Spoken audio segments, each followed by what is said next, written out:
우리 시간 기도하심으로 엎드림 새벽 예배 하나님 앞에 드리시겠습니다. 기도하겠습니다.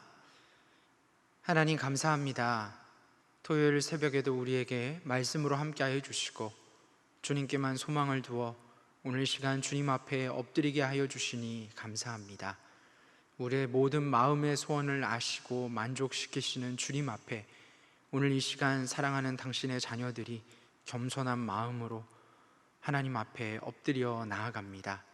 주님께서 이 시간 우리와 함께하여 주시고 우리의 모든 마음의 소원을 만족시키시며 말씀 가운데 찾아오시사 위로를 주시고 힘을 주시고 소생케 되는 은혜를 이 새벽 우리 가운데 허락하여 주시옵소서.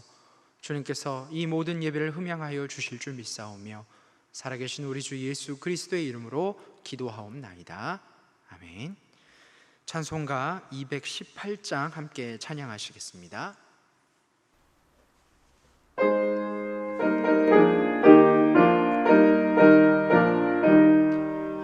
내 맘과 정성을 다하여서 주 너의 하나님을 사랑하라. 내 몸을 아끼고 사랑하듯 형제와 이웃을 사랑하라. 주께서 우리에게 명하시니 그 명령 따라서 살아가리.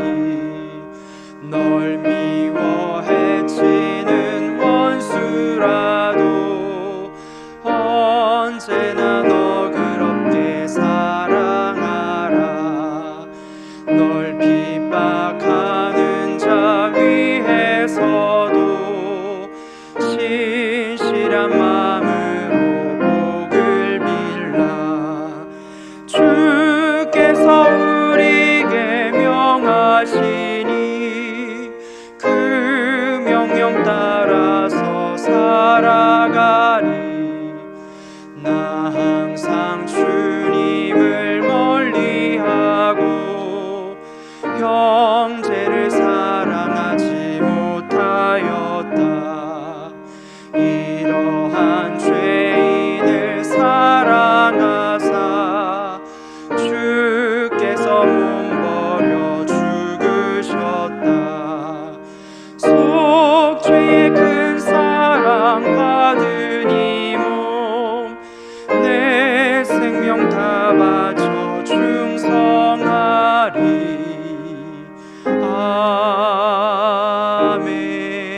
아멘. 이 새벽 우리에게 주시는 하나님의 말씀은 고린도전서 1장 23절부터 2장 11절까지의 말씀입니다. 신약 고린도후서 1장 23절에서 2장 11절까지의 말씀, 생명의 삶은 64쪽입니다. 이제 하나님의 말씀을 봉독하겠습니다. 내가 내 목숨을 걸고 하나님을 불러 증언하시게 하노니 내가 다시 고린도에 가지 아니한 것은 너희를 아끼려 함이라. 우리가 너희 믿음을 주관하려는 것이 아니요 오직 너희 기쁨을 돕는 자가 되려 함이니 이는 너희가 믿음에 섰음이라. 내가 다시는 너희에게 근심 중에 나아가지 아니하기로 스스로 결심하였느니 내가 너희를 근심하게 한다면 내가 근심하게 한 자밖에 나를 기쁘게 할 자가 누구냐. 내가 이같이 쓴 것은 내가 갈 때에 마땅히 나를 기쁘게 할 자로부터 도리어 근심을 얻을까 염려함이요 또 너희 모두에 대한 나의 기쁨이 너희 모두의 기쁨인 줄 확신함이로라. 내가 마음에 큰 눌림과 걱정이 있어 많은 눈물로 너희에게 썼노니 이는 너희로 근심하게 하려 한 것이 아니요 오직 내가 너희를 향하여 넘치는 사랑이 있음을 너희로 알게 하려 함이라. 근심하게 한 자가 있었을지라도 나를 근심하게 한 것이 아니요 어느 정도 너희 모두를 근심하게 한 것이니 어느 정도라 함은 내가 너무 지나치게 말하지 아니하려 함이라. 이러한 사람은 많은 사람에게서 벌받는 것이 마땅하도다. 그런즉 너희는 차라리 그를 용서하고 위로할 것이니 그가 너무 많은 근심에 잠길까 두려워하노라. 그러므로 너희를 권하노니 사랑을 그들에게 나타내라. 너희가 범사에 순종하는지 그 증거를 알고자 하여 내가 이것을 너희에게 썼노라. 너희가 무슨 일에든지 누구를 용서하면 나도 그리하고, 내가 만일 용서한 일이 있으면 용서한 그것은 너희를 위하여 그리스도 앞에서 한 것이니, 이는 우리로 사탄에게 속지 않게 하려 함이라.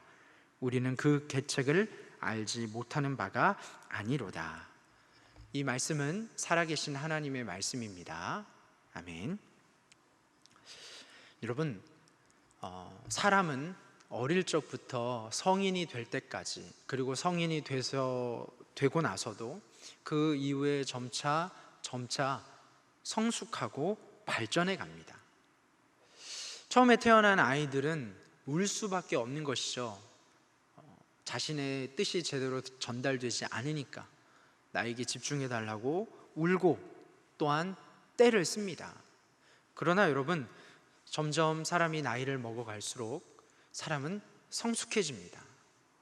어릴 적에는 나 중심이고 내 중심으로 세상이 돌아가는 것 같고 내가 뭐든지 다 누려야 되지만, 그러나 성숙해 갈수록, 나이가 먹어갈수록 여러분, 우리는 다른 사람의 말을 경청하게 되고 또 나뿐만이 아니라 함께 더불어가는 것에 우리가 익숙해지고 또 그것이 우리에게 맡겨진 일이라는 것을 깨닫게 되어집니다. 그렇습니다. 그것이 바로 아이와 성숙한 어른의 차이입니다. 나 중심적인 삶이 아니라 다른 사람들을 생각하고 내가 속한 공동체를 생각하고 함께 더불어 사는 그런 사람으로 발전돼 가는 것, 그것이 성숙한 어른이죠. 때로는 내가 손해를 볼 수도 있지만 그러나 그것을 감수하며 공동체를 위해서, 타인을 위해서 희생할 줄 아는 것, 바로 그것이 성숙한 사람입니다. 여러분, 성숙하다라는 것은 우리의 인생의 과정에서만 있는 것이 아니라 우리의 신앙의 단계에서도 동일하게 적용되는 것 같습니다. 신앙을 시작한 사람들, 신앙생활을 시작한 사람들 어떻습니까? 잘 알지 못합니다. 모든 것들이, 기도도 그렇고 모든 것들이 내 중심이지만 신앙이 깊어지면 깊어질수록 하나님과의 대화에서, 관계에서 그것이 드러나는 것이죠. 내가 필요한 것만을, 내가 지금 간구하는 것만을 하나님 앞에 기도했다면 신앙이 성숙해 갈수록 우리는 어떻게 됩니까? 하나님의 뜻을 묻고 하나님의 뜻을 쫓게 됩니다. 어떤 사람은 자기의 생각과 감정에 몰두한 나머지 공동체나 다른 사람들은 전혀 고려하지 못합니다. 그것은 세상이나 교회나 마찬가지입니다. 세상에 속해 있는 사람이든 아니면 교회에 속한 사람이든 마찬가지입니다. 너무 나 중심적이고 내 감정에만 몰두하게 되면 다른 사람들, 다른 일들은 눈에 들어오지 않습니다. 내 일이 먼저가 되는 것이죠. 그래서 그런 사람으로 말미암아 공동체는 큰 근심거리를 안게 되는 것입니다.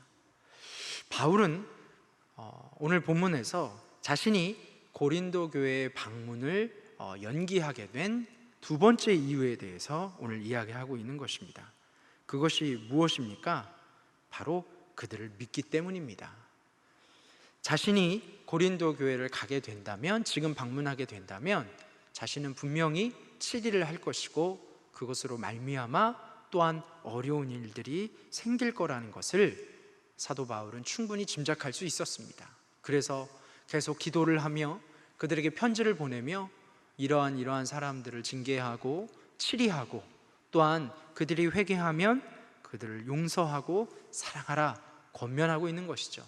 어떻게 보면 고린도 교회에 성령께서 역사하셔서 자생적인 그러한 치유와 회복과 공동체가 다시 말씀 가운데 세워지는 그러한 기대함을 가지고 사도 바울은 이 고린도 방문을 미루고 있는 것입니다. 여러분, 이 성숙한 사람과 성숙하지 못한 사람에 대해서 방금 말씀드렸습니다. 우리의 신앙도 마찬가지죠. 여러분, 우리의 신앙도 성숙한 자가 되어야 합니다. 성숙한 하나님의 자녀가 되어져야 한다는 것이죠. 그래서 우리가 속한 공동체와 내가 함께하는 사람들, 특별히 가정과 우리 교회 안에 성숙한 하나님의 사람들로 말미암아 그 모든 것들에 하나님의 평강과 은혜가 넘쳐나게 되어질 줄로 믿습니다. 그렇다면 여러분, 하나님 앞에서 신앙적으로 성숙한 사람은 어떤 특징이 있을까요? 바로 첫 번째는 돕는 특징이 있습니다. 성숙한 사람은, 신앙적으로 성숙한 사람은 나뿐만이 아니라 다른 사람을 돕는 사람들입니다.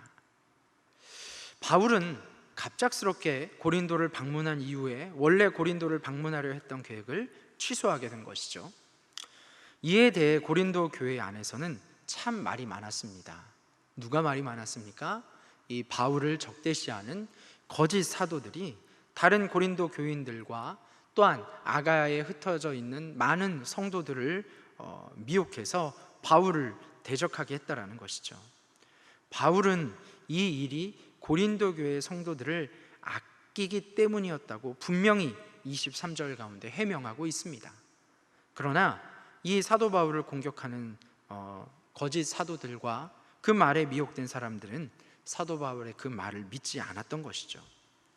그를 여전히 힘들게 하는 대적자들이 고린도 교회 안에 남아 있었기 때문에 그 상황에서 사도 바울은 고린도 교회를 방문하고 싶었지만 자신이 교회를 방문하는 순간 이 불씨가 더 커져서 의도치 않게 교회를 치리하고 다시 회복시키려 고린도 교회에 방문하고 싶었지만 교회 안의 갈등이 더 심해질 것을 예상하고 결국 상처받는 이들이 많아질 것을 예상했기 때문에 그는 고린도 방문을 미루게 된 것입니다. 바울이 고린도 교회를 방문하지 않았던 것은 바로 이러한 상황을 고려했기 때문이죠. 만약 이 사도 바울이 이 돕는 자의 마음이 아닌 반대로 주관하는 자의 마음으로 이 고린도 교회를 방문했다면 아마 고린도 교회는 초토화가 됐을 것입니다. 회복되는 시간이 더 많이 필요했을 것입니다. 사도 바울이 인간적인 마음이었다면 자신을 적대시하는 사람들이 정말 제대로 용서를 구하고 치리를 받고 회개하고 있는지, 혹시 더 교회 안에 문제를 일으키는 사람은 없는지, 자신의 사도권을 이렇게 부정하는 사람들은 없는지, 또 힘들게 한 사람은 없는지 가서 일벌백계를 하고 치리를 하고, 그런 마음, 인간적인 마음이 왜 없었겠습니까? 그런 마음은 돕는 마음이 아니라 주관하는 마음에서 나오는 것입니다. 내가 중심이 되어서 이 교회를 어떻게 해봐야지, 내가 중심이 되어서 우리의 가정을 어떻게 해봐야지. 여러분, 성숙한 자는 주관하는 자가 아닙니다. 돕는 자입니다. 지도자인 바울은 자신이 고린도 성도들을 주관하는 자가 아니라 돕는 자가 되려 한다라고 24절 가운데 분명히 이야기하고 있습니다. 우리가 너희 믿음을 주관하려는 것이 아니요 오직 너희 기쁨을 돕는 자가 되려 함이니 이는 너희가 믿음에 섰습니다. 아멘. 사도 바울이 그들을 돕는 자로 남기 원하는 것은 이러한 전제가 있습니다. 너희가 믿음에 섰습니다. 사실 이 고린도 교회는 아직 많이 미숙합니다. 그러나 사도 바울은 소망함을 가지고 있었습니다. 언젠간 너희가 하나님 앞에서 그리스도 예수 안에서 성령께서 역사하심으로 말미암아 너희의 믿음이 온전히 설 것이다. 그러한 전제하에 사도 바울은 자기는 돕는 자가 되려 한다. 내가 무엇을 이끌어가고 내가 완성하는 것이 아니라 서로 상생하고 서로 용서하고 서로 말씀 가운데 설 수 있도록 나는 돕는 자가 되겠다, 그렇게 이야기하고 있는 것입니다. 주관한다는 것은요, 주관하는 자신에게 초점이 맞춰져 있습니다. 반대로 돕는다는 것은 내가 아니라 상대방에게 초점이 맞춰져 있는 것입니다. 주님의 사역을 할 때는 어떻게 해야 합니까? 내 중심이 되면 안 됩니다. 내가 주관자가 되어가는 것이 아니라 오히려 돕는 자가 되어야 합니다. 자신을 드러내는 자들은 결코 다른 자들에게 결국 상처를 줄 수밖에 없는 것이죠.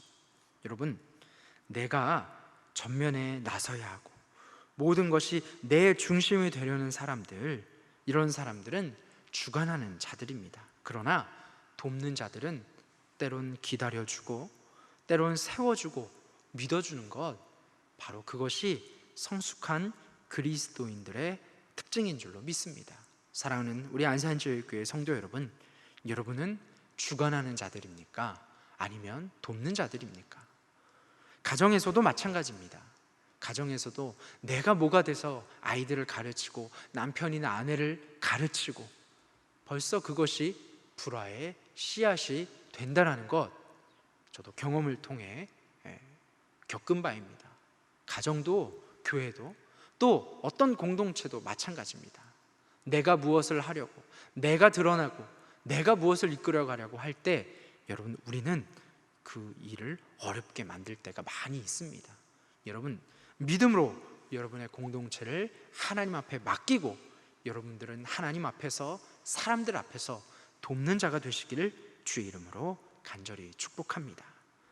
두 번째로, 성숙한 사람의 특징은 기쁨을 주는 사람들입니다.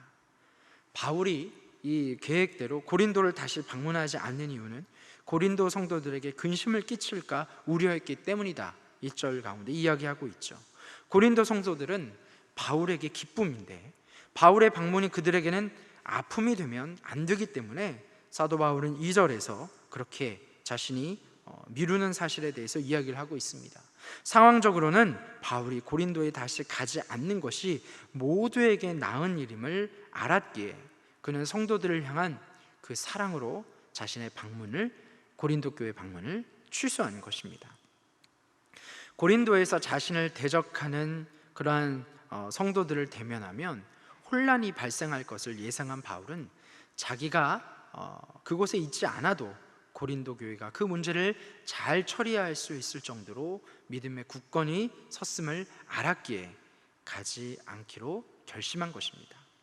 여러분, 이 신앙적으로 성숙한 사람은 교회 공동체 안에 무엇이 더 유익이 되는지, 어떤 것이 기쁨이 되는지 살피고 배려하는 그러한 사람입니다. 나의 욕심과 나의 계획이 앞서서 하나님보다 더 앞서가게 되면 여러분은 어떻게 됩니까? 그것은 교회 공동체의 유익이 아니라 교회 공동체를 해치는 일이 될 수도 있습니다. 여러분, 교회 공동체에 무엇이 더 유익한 것인지, 어떤 것이 더 기쁨을 주는 것인지, 여러분, 그것이 우리 책임 맡은 자들, 특별히 구역장, 또 항존 직분자들, 목회자들, 하나님께 맡겨주신 그 귀한 일들을 담당하는 사람들에게 꼭 필요한 사항이라는 것입니다. 여러분, 우리는 나의 유익이 아닌 공동체의 유익을 구해야 합니다. 나의 기쁨이 아닌 공동체의 기쁨을 더 중요시 생각해야 한다는 것이죠. 어떤 사역을 할 때도, 누군가를 대할 때도, 어떤 관계 속에서든 어떤 공동체에서든 여러분, 성숙한 그리스도인들은 나의 기쁨보다는 공동체의 기쁨과 유익을 세심히 살피고 배려할 줄 아는 사람들입니다. 여러분, 내가 앞서지 않고 하나님 앞에서 우리 교회 공동체 안에 기쁨을 주는 그러한 선택을 하는 저와 여러분이 되시기를 주의 이름으로 간절히 축복합니다. 내가 이렇게 하면 너무나 기쁠 것 같은데, 내가 이렇게 하면 너무나 좋을 것 같은데, 그러나 때로는 그것이 우리 공동체에는 어려운 일이 될 수도 있다는 것이죠. 여러분, 나의 기쁨이 아닌 공동체의 유익을 구하는 성숙한 하늘나라 시민이 되시기를 주의 이름으로 간절히 축복합니다. 마지막으로, 이 성숙한 믿음 가운데 선 사람은 관용과 용서를 할 줄 아는 사람들입니다. 바울은 교회 공동체 안에서 잘못한 자들을 용서하라 명령합니다. 고린도 교회를 근심하게 한 자는 아마 바울을 대적한 자들이었을 것입니다. 이들은 바울만이 아니라 교회를 혼란에 빠뜨리고 어렵게 만드는 그러한 사람들이었습니다. 그래서 교회는 이들을 치리하여 징계하였다라고 6절 가운데 말씀하고 있죠. 바울도 이 징계를 받은 이들을 용서하고 위로하라고 권면합니다. 그 이유는 용서와 위로가 교회 공동체를 평안하게 견고하게 세워가기 때문입니다. 물론 잘못에 대한 징계는 필요합니다. 그리고 본인이 잘못한 것을 지적받았다면, 교회로부터 지적을 받았다면, 그렇다면 자신의 잘못을 이야기하고 회개하고 용서를 구하고 다시 돌아와야 합니다. 그래서 그렇게 용서를 구하고 그렇게 다시 주님 앞에 돌아서는 자들에게 공동체는 다시 평안함을 주고 그들을 용서하고 사랑하고 받아줄 것을 권면합니다. 교회 공동체 안에 그런 것들이 남아있다면, 여러분, 우리는 당연히 잘못이 있다면 치리해야 합니다. 그러나 진심으로 용서를 구하고 돌이키는 자들에게는 관용과 용서를 베풀어야 합니다. 여러분, 성숙한 사람의 특징이 여기서 나오고 있습니다. 성숙한 그리스도인들은 품을 줄 압니다. 관용할 줄 압니다. 또한 성숙한 그리스도인들은 자신의 잘못을 인정합니다. 나는 아무리 다른 사람들에게 피해를 주지 않았다 할지라도 다른 사람들이 나로 하여금 어려움을 겪고 힘들어한다면 당연히 용서를 구하는 것이죠. 용서해 줄 줄 알고 또 용서를 구하는 그러한 모습은 성숙한 그리스도인들의 특징입니다. 교회 공동체와 함께 하나님의 사랑이 드러나는 곳이 바로 교회입니다. 이 몸된 하나님의 교회는 공의와 사랑이 함께 드러나야 합니다. 그렇지 않다면 이 교회는, 또한 우리가 속한 공동체는, 그것이 가정이든 아니면 여러분의 일터든 다른 사람들과의 관계에서든, 여러분, 그런 공동체는 사탄이 주는 마음으로 혼란을 겪을 수밖에 없는 것입니다. 우리가 치리하는 이유는 그 사람이 미워서가 아닙니다. 그들이 주님 앞에 다시 온전히 회복되고 돌아서길 원하기 때문에 치리를 하는 것입니다. 내가 잘못을 했다면 또한 진심으로 하나님 앞에, 사람들 앞에 용서를 구해야 하는 것입니다. 여러분, 그것이 교회를 세워가는 성숙한 그리스도인들의 모습입니다. 사랑하는 성도 여러분, 우리는 주님을 섬기는 자들입니다. 주님을 섬긴다고 말하면서 자기의 생각을 더 고집하여 공동체에 근심을 끼친다면 그것은 하나님께서 기뻐하시는 성숙한 그리스도인들의 모습이 아닙니다. 우리는 그리스도의 몸된 교회 공동체에 초점이 맞춰져야 합니다. 나의 유익보다는 공동체의 유익과 기쁨을 구해야 합니다. 또한 용서하고 용서를 바라는 성숙한 믿음 가운데 서야 합니다. 주님의 마음으로 우리의 참된 성숙한 그리스도의 섬김으로 말미암아 우리 안산제일교회가 하나님 안에서 기쁨을 누리고 더욱더 튼튼히 세워져가는 하나님의 복된 공동체가 되시기를 주의 이름으로 간절히 축복합니다. 기도하겠습니다. 하나님 아버지, 감사합니다. 오늘 우리에게 함께하여 주셔서 말씀으로 인도하여 주시니 감사합니다. 하나님, 교회를 세워가는 성숙한 하나님의 사람들이 되게 하여 주시옵소서. 주관하기보다는 다른 사람을 돕는 자가 되게 하여 주시고, 우리가 속한 공동체와 교회에 근심이 아닌 공동체의 기쁨과 유익과 모든 것을 더하는 그러한 성숙한 하나님의 사람들이 되게 하여 주시옵소서. 때로는 자신의 잘못을 인정하기도 하고, 또한 때로는 다른 사람을 용서할 수 있는 사랑의 마음도 허락하여 주셔서 우리 안산제일교회 모든 권속들이 하나님이 기뻐하시는 성숙한 그리스도인들로 세워짐 받을 수 있도록 하나님께서 역사하여 주시옵소서. 하나님, 이 시간에도 온전히 주님 앞에 나아가는 사랑하는 자녀들을 기억하여 주시옵소서. 특별히 이 몸된 제단을 기억하시사 원로 목사님과 담임 목사님 영육간의 강건함을 허락하여 주시고 성령의 충만함 허락하여 주시고, 특별히 담임 목사님 총의 귀한 사역들을 감당할 때에 조금도 부족함이 없도록 하나님의 지혜와 마음을 허락하여 주시옵소서. 이 새벽 주님 앞에 받은 은혜로 올려드리는 손길들이 있습니다. 하나님, 그들이 올려드리는 손길들 위에 땅에 썩어질 것이 아닌 하늘에 신령하고 영원한 것으로 갚아주시고 채워주시옵소서. 교회는 이제 여름 사역을 준비하고 또 여름 사역을 앞두고 있습니다. 준비하는 모든 자들에게 건강과 지혜와 성령의 충만함과 오늘 주셨던 말씀처럼 성숙한 섬김의 마음을 허락하여 주셔서 이번 여름 사역이 하나님의 은혜 가운데 다음 세대를 더욱더 굳건히 세우며 또 섬기며 순종하는 자들에게는 하나님을 만나고 위로함 받는 귀한 시간들이 되어지게 하여 주시옵소서. 오늘 이 새벽에도 많은 기도의 문제를 가지고 나아갑니다. 하나님께서 우리의 작은 신음에도 응답하여 주실 줄로 믿사오니 전심으로 기도하며 주님 앞에 나아갈 때 하나님께서 우리의 모든 간구에 친히 응답하여 주시옵소서. 오늘도 주님께서 함께하여 주실 줄 믿사오며 살아계신 우리 주 예수 그리스도의 이름으로 기도하옵나이다. 아멘. 하늘에 계신 우리 아버지, 아버지의 이름을 거룩하게 하시며 아버지의 나라가 오게 하시며 아버지의 뜻이 하늘에서와 같이 땅에서도 이루어지게 하소서.